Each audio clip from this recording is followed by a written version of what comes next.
Pessoal, o Papa Leão XIV, numa reunião com os cardeais, falou sobre o porquê da escolha desse nome.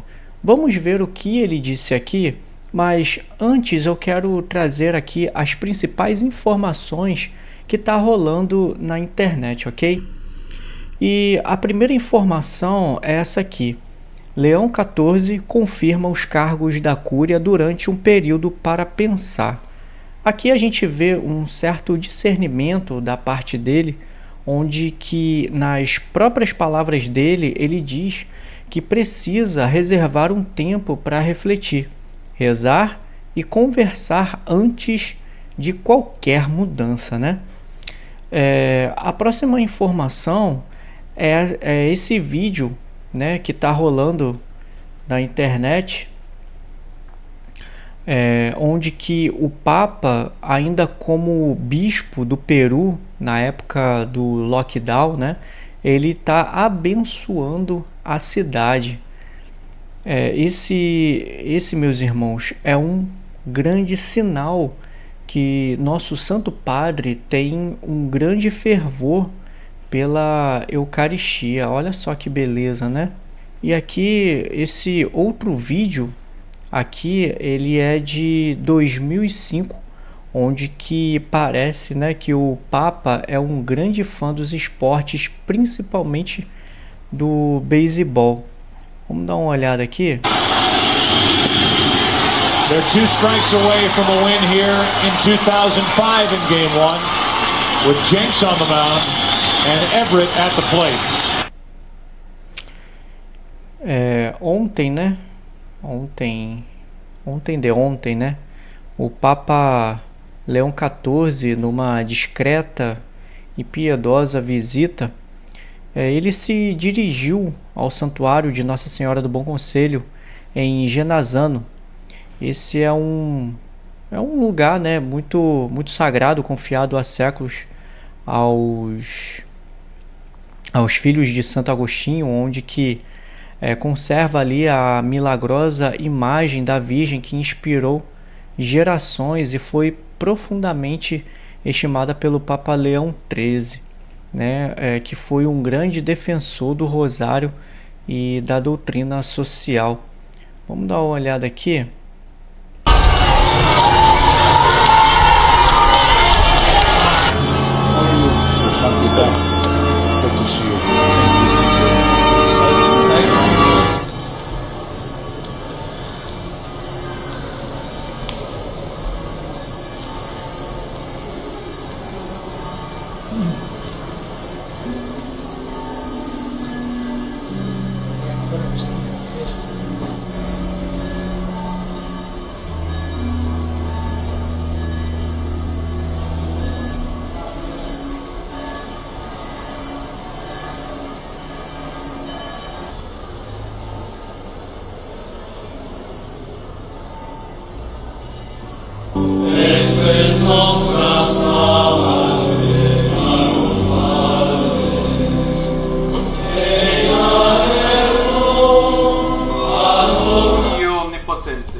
Padre, Figlio, Spirito Santo, scenda su di voi e con voi rimanga sempre.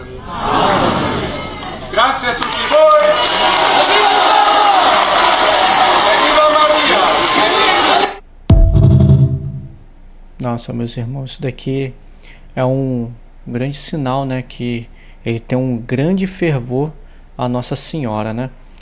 Na próxima informação, né, vamos ver aqui sobre a reunião que o Papa fez com os cardeais e disse o porquê da escolha do nome de Leão XIV, né, meus irmãos? Vamos dar uma olhada aqui. Fratelli cardinali, saluto e ringrazio tutti voi per questo incontro e per i giorni che lo hanno preceduto, dolorosi per la perdita del Santo Padre Francesco.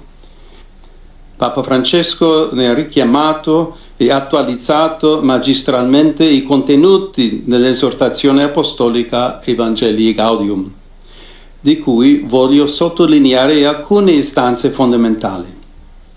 Il ritorno al primato di Cristo nell'annuncio, la conversione missionaria di tutta la comunità cristiana, la crescita nella collegialità e nella sinodalità, l'attenzione al sensus fidei, specialmente nelle sue forme più proprie e inclusive, come la pietà popolare e il dialogo coraggioso e fiducioso con il mondo contemporaneo nelle sue varie componenti e realtà.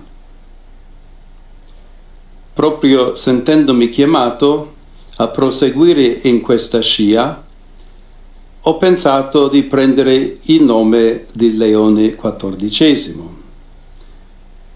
Diverse le ragioni, però principalmente il Papa Leone XIII, infatti, con la storica enciclica Rerum Novarum, affrontò la questione sociale nel contesto della prima grande rivoluzione industriale. E oggi la Chiesa offre a tutti il suo patrimonio di dottrina sociale per rispondere a un'altra rivoluzione industriale e agli sviluppi dell'intelligenza artificiale, che comportano nuove sfide per la difesa della dignità umana, della giustizia e del lavoro. Bom, meus irmãos, a gente vê aqui a grande preocupação dele sobre a inteligência artificial, que por sinal já era uma pauta do Papa Francisco, né? E aqui, meus irmãos, vamos ver aqui, né, pessoal, o que o Bernardo Kister disse sobre isso, né? Vamos dar uma olhada aqui. Acredito que o próximo Papa vai ter que dar uma atenção muito grande a uma questão chamada inteligência artificial, pensando em várias questões éticas, né, morais e etc. O Papa Francisco, no começo desse ano, se eu não me engano, publicou uma nota chamada Antiga e Nova, né, Antiqua et Nova, falando sobre inteligência artificial, um documento belíssimo, mas é só o começo, não tem nenhuma medida prática, é só um primeiro olhar da igreja sobre o assunto. Mas a nossa vida inteira já está sendo moldada a partir disso. Então o próximo Papa, no meu entender, vai ter que olhar para essa questão, porque a maneira como as pessoas veem a fé vai mudar. Meus irmãos, isso realmente é de se preocupar, porque a igreja, ela precisa, né, acompanhar as mudanças que o mundo oferece e trazer o melhor caminho de santidade para que as pessoas acompanhem essas mudanças sem perder o sentido da fé, né? Vamos ver aqui, meus irmãos, também outro vídeo do Bernardo, dele falando do grande desafio que o Papa vai enfrentar no seu pontificado. Vamos dar uma olhada aqui. Professor, eu vou repetir, acho que o senhor estava acompanhando ali a nossa conversa, a pergunta que fiz à Ana sobre a escolha do nome do Papa Leão XIV, o que isso pode adiantar desse pontificado e, se já puder emendar, os principais desafios que esse novo Papa vai enfrentar nesse momento. Boa noite. Boa noite. Então esse é um momento histórico para o mundo e especialmente para a Igreja Católica, para nós católicos, em que depois de 17 dias de sé vacante nós temos um Papa, ou seja, o Papa número 267, né, que não é sucessor de Francisco nem de Bento XVI, é sucessor de Pedro. Né, isto foi uma nota muito importante. E a escolha do nome dele tem um pouco este sentido. Ou seja, ele foi escolhido, no meu entender, pelos cardeais para ser uma figura de conciliação. A gente viu isso no discurso dele. Tanto de problemas externos, de guerras, né? Porque o Leão XIII também foi isso, que é da onde ele tira a sua inspiração para o nome Leão XIV, né? O Leão XIII, que foi Papa, que faleceu em 1903, né? Foi o Papa da virada do século XVIII para o XIX, e então ele usa este nome para se desconectar dessas tensões modernas em que a igreja fica em discussões muitas vezes perdidas, né? Será que ele vai dar continuidade a um João XXIII, né, que foi o Papa do Concílio Vaticano II?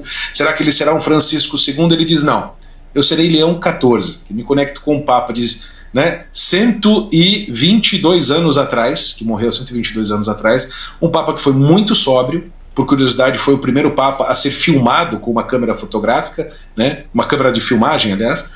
Ele era um papa profundo, né, conhecedor da teologia, o Leão XIII.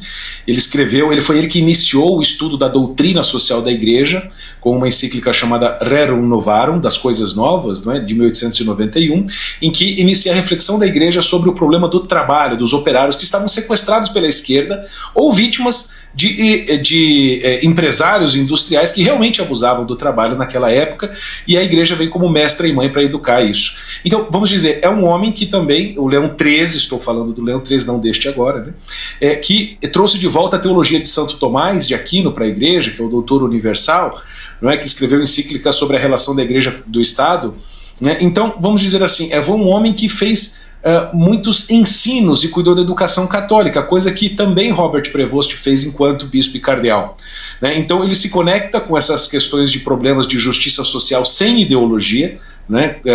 Ou seja, nesse discurso dele me pareceu muito isso, e ele sinaliza este retorno de certas tradições que tinham sido abandonadas pelo Papa Francisco, como o uso da mozzetta, que é esta capa vermelha que vai até os cotovelos, que simboliza a disposição do Romano Pontífice de dar o seu sangue pela Igreja, e também de que, vamos dizer assim, ele está, né, ali naquele posto por causa do sangue dos mártires ao longo de 2000 anos. E ele usa também, coisa que o Francisco também não usou, a estola do bispo de Roma, que é aquela estola vermelha bordada que vocês estão vendo ali em dourado, que é típica do bispo de Roma. Então o Francisco tinha abandonado tudo isso, e ele ainda está usando em cima da batina branca uma sobrepeliz de renda, que é uma veste litúrgica que é considerada tradicional, antiquada, né, medieval, né? Então, vamos dizer assim, a beleza da liturgia está de volta, ao que me parece. E depois tem uma outra sinalização importante, além do nome da roupa,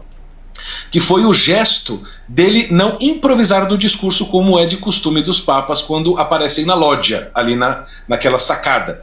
Ou seja, ele fez um discurso lido. Isto é uma mensagem, a Igreja se comunica por esses símbolos sutis, ou seja, não haverá improvisação, ou seja, nós vamos evitar o escândalo, vamos voltar à moderação, à sobriedade, vamos conciliar os contrários, vamos unir a Igreja e vamos arrumar a casa. A mensagem é esta. E o fato dele ter começado a sua fala dizendo a paz esteja convosco, que é uma frase litúrgica do início da missa e de atos litúrgicos, né, significa que vai haver de novo, ao meu entender, né, posso estar errado, mas eu acredito que não, um apreço de novo à liturgia que o Papa Francisco, por assim dizer, tinha deixado um pouco de lado. Então eu confesso que nos surpreendeu em muitas coisas, e certamente ele dará continuidade a algumas pautas, né, do Francisco, mas eu acho que isso pode ser uma próxima pergunta aqui na nossa entrevista.